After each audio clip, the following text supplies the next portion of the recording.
If you follow Boston sports at all, then you have certainly heard the name Peter Gammons. It's synonymous with legend sports writer, trusted and respected source for everything baseball. However, you may not know about his mastery in the music world.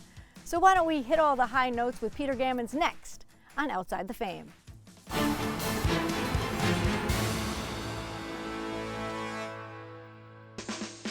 For over 50 years, Peter Gammons has been a big part of Major League Baseball. A longtime writer for the Boston Globe, Peter eventually transitioned to cable television with ESPN and then MLB Network. Now in his 70s, his legacy in baseball journalism is unparalleled. He also has given back through his long love of music, but we begin our conversation in the 1960s as Peter was just getting started as a sports writer. Right out of UNC, you got that first gig at the Boston Globe. Just talk about how that happened. When I first went to school, I didn't know what I was going to do for a living, like most freshmen in the fall of 1963. But I met a guy named Curry Kirkpatrick, who was from Buffalo, and we got into an argument about the upcoming Sunday's Buffalo Bills Boston Patriots game, and who was better, Jim Nance or some fullback I don't even remember his name, from Buffalo. And he said, "You're this passionate, you ought to try it." So I did. And about a week later, I showed up at the Daily Tar Heel office. And the Daily Tar Heel was a big paper, 32 pages a day. And I was really lucky. Dean Smith was the basketball coach, was unbelievable to me, and took a liking and really encouraged me and pushed me in a lot of ways. And I loved it. And in 1968, I applied for an internship with the Boston Globe.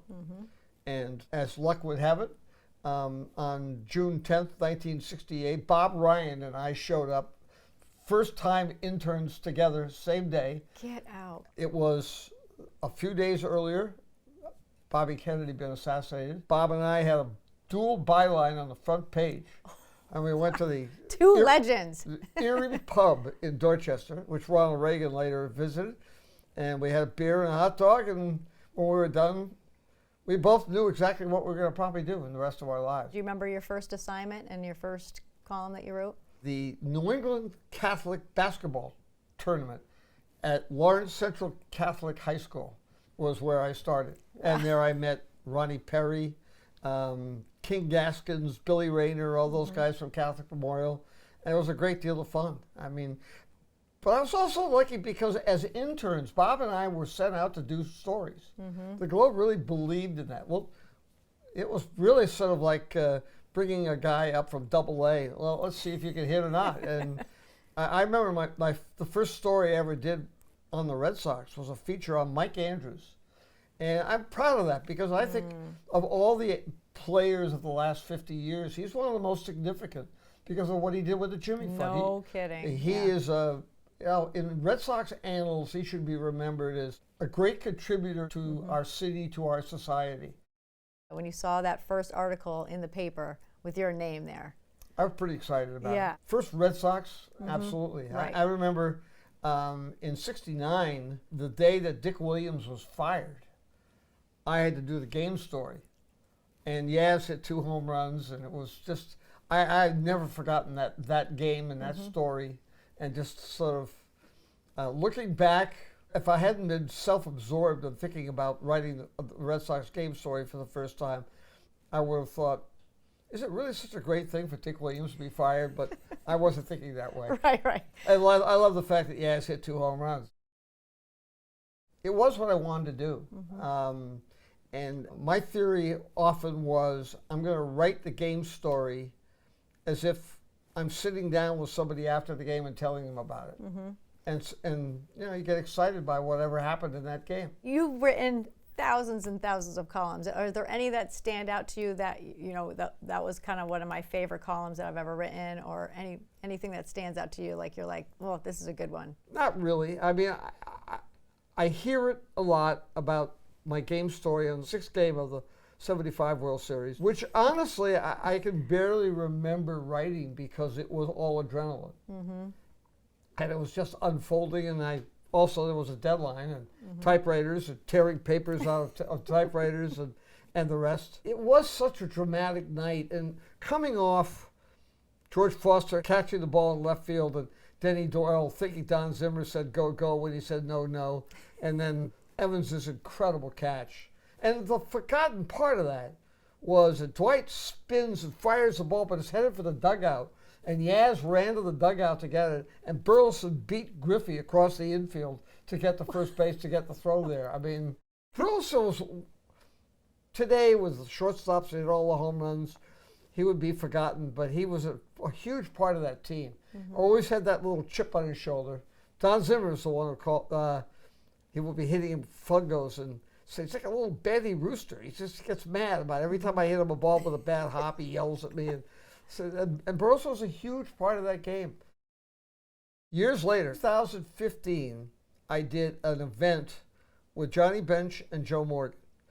And I thought Dwight Evans' catch, because it was directly over his head and more difficult. Also, he had the fence right there in front of him as he caught it, was every bit as great a catch as Willie Mays at 54. And Joe, no, it wasn't that great. And Bench, who is one of the world's great people and funniest people, said, before we start this event for Reds fans, Joe has a couple of things he wants to say to Peter. And what's coming down? You know, and Joe said, well, Ken Griffey reminded me that he was already rounding third when Evans caught that ball, because there never even possibly in his mind a chance that the ball would be caught. And he said, I can't say Mays that or maybe one other catch in history, but it's the greatest catch I ever saw. Game 6 was so tremendous. Bernie Carbo's home run was in many ways the greatest moment. Fisk's home run ended it, but Bernie's home run took them from being down 6-3 to tying, and all the crazy things that happened after that. But I think 86 had more life to it. Boston and New York, it was a shuttle series, and the Mets had all the great pitchers, and Clemens had the 24-4 year, and Bruce Hurst was one of the most forgotten great pitchers in Red Sox history. I mean, he was one of the best postseason pitchers they ever had. And you had Ron Darling, who was actually in the center field bleachers as a fan when Bernie Carbo hit the home run. Wow. Yeah, so he's a diehard Red Sox fan. He's pitching for the Mets. The one thing that I always take away, I love to annoy Mets fans by saying, you never win that World Series if Tom Seaver doesn't pull a hamstring in Toronto.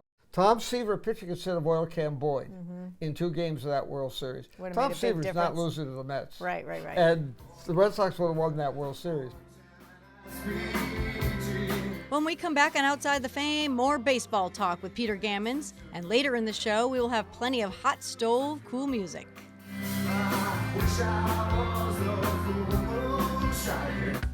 This episode of Outside the Fame is brought to you by the sports industry team at Holland & Knight, LLP.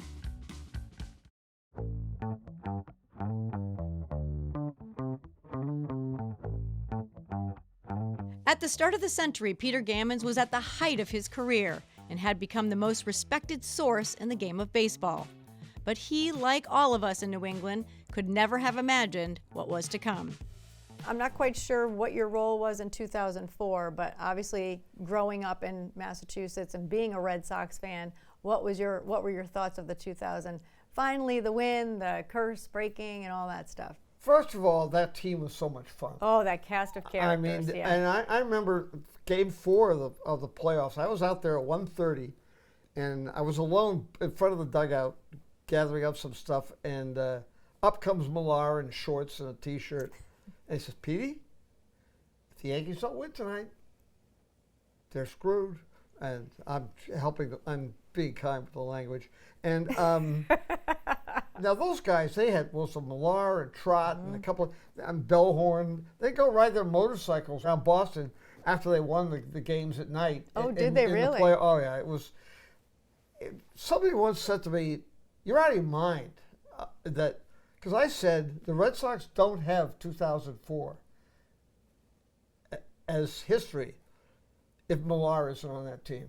You need some people who just make it fun every night. It's showtime every night. Cowboy up. Yeah, I mean, it's goofy. They had 2013 was even more so, which is of all the teams, my first year full-time covering was 72. My favorite Red Sox team of all time was 2013 because they were they were nuts, they were fun. You say the 2013 team was more fun for you to cover, but not necessarily the best Red Sox World Series team. They might have been one of the worst teams ever in the World Series in terms, but they all know it. Right. They still do these group texts all the time. The personalities of that team were so special. It's been a great run in this century. The first half of it, the most important player in the team was Jason Varitek. Second half was Dustin Pedroia. Stephen Drew, who is a forgotten but very important player on that team and a great guy. His brother, JD, had been compared to Mickey Mantle. He was actually a great player for them in 2007 when they won the World Series and hit the 3-run homer to win the ALCS. But JD didn't exactly love baseball, and fans didn't like it. Writers. Well, they felt it, and so Stephen was not sure what it was going to be like in Boston, and the fans and the writers. And about once every 10 days, they'd be in the clubhouse, and Pedroia would lean back and go, "Hey, Stephen, hey, do us a favor tonight. Could you really have a good game? Because, a lot of people in here still can't stand your brother." Now, it wasn't true, but it separated Stephen from being his brother. Dustin had a way of knowing how to touch everybody. I mean, he and no filter. He had no filter. No, and he absolutely he was the closest of anybody to Ellsbury, who was such a great player. Do you feel like the 2013 team was influenced by the bombing and obviously all that stuff? Like, you feel like that gave them? You said they were the worst team to probably ever win a World Series, but do you think that was like a little extra pressure on them or motivation, if you will? I think the motivation and the pride. If you live in Denver or Kansas City, you don't understand what the Marathon Day is in Boston, but it is, some ways, the biggest holiday in Boston. And then when they had that Saturday, that incredible tribute to all the first responders and all the people. They took the trophy. I was in the dugout for Nesson at the corner as the players were going to go up the steps. They were so genuine. There was nothing phony about that. It was very emotional. I felt like it was very emotional. David Ortiz came down the dugout to me, and he grabbed me, and he said, "Peter, that kid, he's 8 years old. It's the same as D'Angelo, my son." He goes into this rage. So that when he went out there was no political speech. He'll be remembered for that as much as he would be for all the things that he did. Greatness. Stay with us on Outside the Fame. We explore Peter's love of music and how that led to a life of giving back to the community.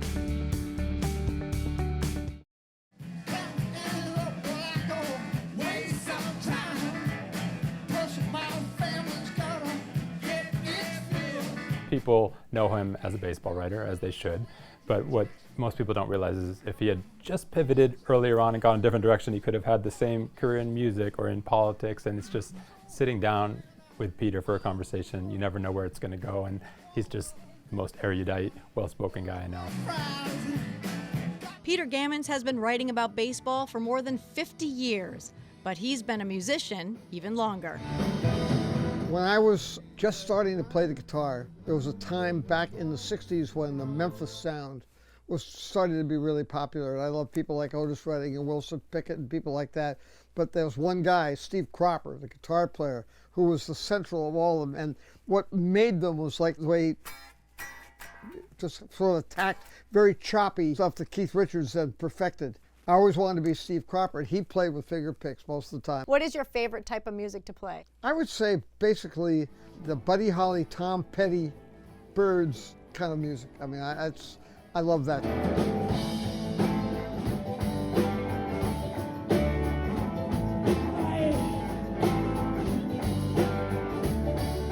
What's your favorite song that you wrote, personally? Well, I had the most fun with it, and it was the only one that really got played at all in some area of the country on the radio. So She Fell From Heaven and Landed on Her Face was the song that was my favorite one. And where did that stem from? I just like the chords. She fell from heaven and landed on her face. It's like a story of the 60s, her taking off and learning and having a lot of fun and doing a lot of great things in her life. So that's was sort of inspired by being a child of the 60s. In 2000, Peter started Hot Stove Cool Music, combining baseball and rock and roll in an annual event for charity. A few years later, Theo and Paul Epstein joined Peter with their foundation to be named later, and a great partnership began. The foundation that serves urban youth is now the primary beneficiary of Hot Stove Cool Music.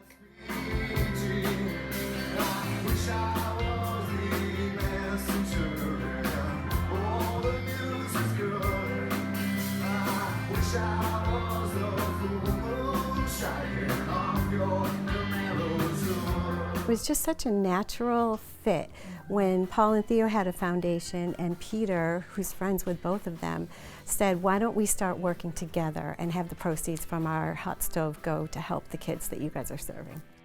And the list of guest musicians and ball players to play Hot Stove Cool Music is long and impressive, with events taking place annually in both Boston and Chicago.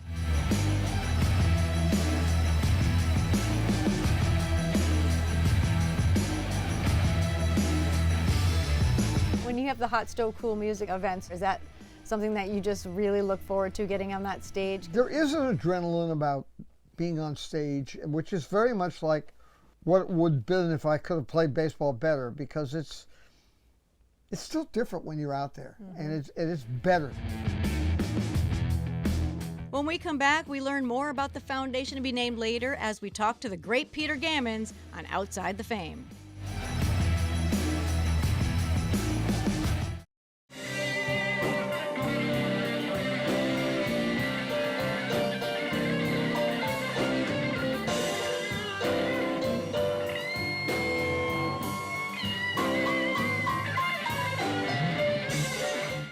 Hot Stove Cool Music, the foundation to be named later, now annually raises close to $1 million a year. In 2010, the foundation decided to honor Peter Gammons. We started a college scholarship for kids who have overcome tremendous obstacles and don't have a lot of resources, and to honor Peter, because he started Hot Stove, we named it the Peter Gammons College Scholarship. We've had, I think, upwards now of 300 Gammon scholars in 9 years, and I think it's a 2% dropout rate. It's a big process, too, that you guys go through in order to find these people. Tremendous. The nonprofits in Boston do work that can't be underestimated and underappreciated. One of the really great nights in August, always have a off to college event, usually at Fenway. It's just a party to wish all the first time kids, but a lot of the others come back. And there's an amazing camaraderie that they share in it. But the joy that we feel of these kids, they're so excited. Growing up, when I was in the 7th grade, it was on my career GPA that I was going to go to college. We all were totally different. Most of these kids are first-timers in their families to college. Wow. And they're so excited. There's an appreciation of what it means. My name is attached to it. It's the work of an awful lot of people. Many scholarships exist and many are named after people, but I'm not sure how many of the people for whom the scholarship is named after are as involved in the process as Peter is, from sitting down with the kids for the interviews, selecting based on criteria that he helped come up with, and then following up and forming relationships with the scholarship winners, mentoring them. So we're growing the mentor program. We're now creating an internship program where the young people will get jobs in their field and get to intern with our sponsors and our partners, both in Boston and Chicago. And we just hope to keep raising enough money so that we can commit to these kids and stick with them for 4 years, like we have been doing, and see them through college and into their jobs. And now they'll turn around and mentor the next generation of scholars that we get. It's been a fulfilling career in baseball and music for Peter Gammons. I asked him about paying it forward. Back in the 70s, when it was really bad with the busing, and it was a really rough period in Boston history, ugly. One of the Red Sox players, who some older writers did not like. Reggie Smith was a great player. Reggie Smith, Bobby Orr, Sam and Casey Jones, and a couple of Patriots who I don't remember because he told me. They went together to schools around in Boston. Nobody knew about it, no publicity, no thanks, and went around to tell kids, hey, stay in school, all this, the busing, the riots and so forth, it's going to end. Reggie now runs a huge center for education and sports in Los Angeles. I think we should honor him as being one of those who really made a difference, and didn't matter that we didn't know it. It mattered that the kids knew it. And there are a lot of players that their foundations are really important, and they do a great deal with it. I mean, I like that that's really important to you because you're paying it forward all the time, and hopefully we can kind of spread the word about how special the foundation to be named later is and what it does and how it gives back and everything. We have to do it ourselves. I just assume that's partly my responsibility as a citizen. That's the energy that all the issues in the city can overcome. If you want to donate or learn more about the foundation to be named later and the Peter Gammons College Scholarship, then go to ftbnl.org. So you get those two, Okay. Yep. and in between. Both on second fret. Yeah, and then in the third fret in between. Okay. But you can do so many things where you can take your little finger and put that and Oh, and then you change that right away. What does that change it to? all this is it just adds a little bit of the chord. This episode of Outside the Fame is brought to you by the sports industry team at Holland & Knight, LLP.